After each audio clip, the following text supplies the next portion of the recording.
జీవితంలో అట్టి వాగ్దానం నెరవేర్పుకు ఎన్ని సంవత్సరాలు పట్టినది? వింటున్నారా? యేసేపు జీవితంలో 33.5 సంవత్సరాల ఓరిమి అవసరమై ఉన్నది. హల్లెలూయా, హల్లెలూయా.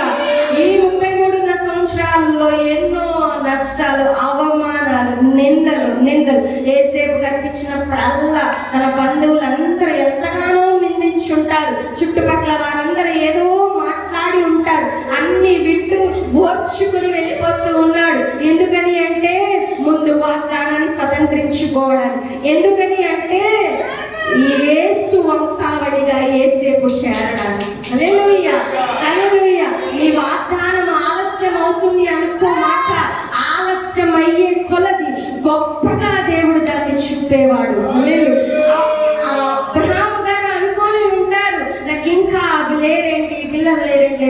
లేదు, దేవుడు నీ వాగ్దానము గొప్పగా దాన్ని ప్రజెంట్ చేయడానికి, గొప్పగా చూపించడానికి, గొప్పగా ఇంకా లోక ప్రజలకు తెలియపరచడానికి, గొప్పగా చేయడానికే కొంచెం సమయం తీసుకుంటూ ఉన్నాడు. ఆ సమయంలో రావాల్సిన గొప్ప మహిమ అంతా చేకూర్చి ఉన్నది. అందువలన ఆ సమయంలో నీవు ఓర్చుకున్నట్లయితే, ఓర్పు కలిగి ఆయన చిత్తాన్ని నెరవేరుస్తూ ఉన్నవాడివైతే, సమయం గడిచే కొద్ది నీ వాగ్దానము గొప్ప మహిమతో రాబోతూ ఉన్నది. గొప్ప మహిమగా 25 సంవత్సరాలు ఆగిన అబ్రహాము గారికి గొప్ప మహిమగా ఇస్సాకు పుట్టే, ఈ 33.5 సంవత్సరాలు ఆగిన అవమానాలు పొందిన యేసేపు గారికి ఆఖరి ఈ బైబిల్ గ్రంథం రాసేటప్పుడు యేసేపు గారిని చేర్చేసి ఉన్నాడు. హల్లెలూయా, హల్లెలూయా. నీ వాగ్దానం మరి మహిమగా రావాలి అంటే, మరి గొప్ప ఉన్నతంగా రావాలి అంటే నీలో కొంచెం ఓరిమి అవసరమై ఉన్నది. హల్లెలూయా. 2 పేతురు 3వ అధ్యాయము 9వ వచనం.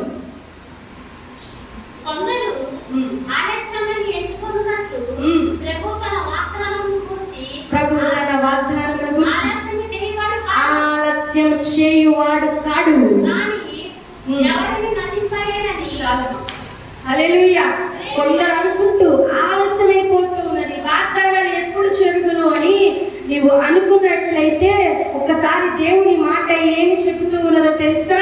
ఆయన ఆలస్యం చేసేవాడు కాదు, చేస్తూ ఉన్నాడు అంటే గొప్ప మహిమగా వాటిని తీసుకురావడానికి. హల్లెలూయా, హల్లెలూయా.